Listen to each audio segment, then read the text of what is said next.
একটা জিনিস সত্য যে বিরোধী দল আর দেশের মানুষের মধ্যে একটা বড় অংশ বিএনপির জুলাই সনদের প্রতি কমিটমেন্টের প্রতি আস্থা পাইতেছে না। এইটা বিএনপিকে বুঝে দেখতে হবে যে কেন আস্থা পাইতেছে না। এটাও পার্থের বক্তব্যে আছে, কেন আস্থা পাইতেছে না এটা পার্থর বক্তব্যে আছে। শোনেন, পার্থ বলতেছে আপনারা কেন বিপ্লবী সরকার করলেন না। শোনেন, একদম রেসপেক্টের সাথেই বলি, আপনারা সেই সময় রেভলিউশনারি গভর্নমেন্ট করেন নাই কেন? নর্মাল গভর্নমেন্টে গেলেন কেন? ট্রানজিশনাল রেভলিউশনারি গভর্নমেন্ট করতেন। শুনেছেন পার্থ কেন বলতেছে আপনারা কেন করলেন না?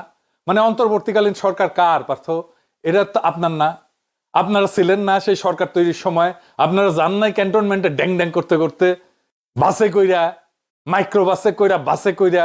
এই সরকার কেমন হবে সেটাতে আপনাদের বক্তব্য ছিল না, বক্তব্য নেওয়া হয়নি। আপনারা তো নিজেই বলছেন অন্তর্বর্তীকালীন সরকার আপনাদেরই ছিল। শোনেন, আপনাকে একটা কথা বলি, আসলে বলা উচিত না, ইন্টারিম গভর্নমেন্ট তো আমাদেরই ছিল।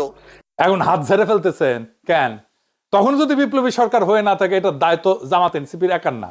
আপনি জামাত এনসিপির উপর দায়িত্ব পাইতেছেন। এই সরকার তৈরির সময় আপনি ছিলেন, আপনি নিজের দায়িত্ব নিলেন একটু আগেই।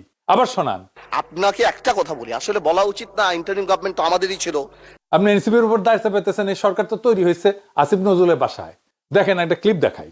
এই ভদ্রলোক বলতেছে যে আসিফ নজরুল এবং সামরিক কর্তৃপক্ষ ইন্টারিম গভর্নমেন্ট তৈরির ক্ষেত্রে সবচেয়ে বেশি ভূমিকা রাখছে। অনেকগুলো মানে স্বার্থের সম্মিলন হয়েছে। একদিকে হচ্ছে আর্মড ফোর্সেসের, তাদের তো নিজস্ব পছন্দ নিশ্চয় ছিল।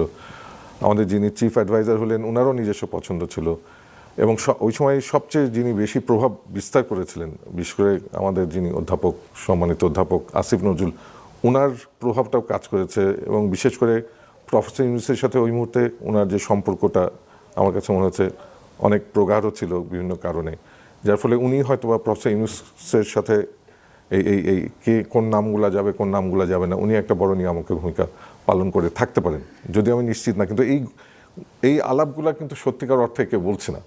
শুনেছেন? আচ্ছা, এবার শুনেন,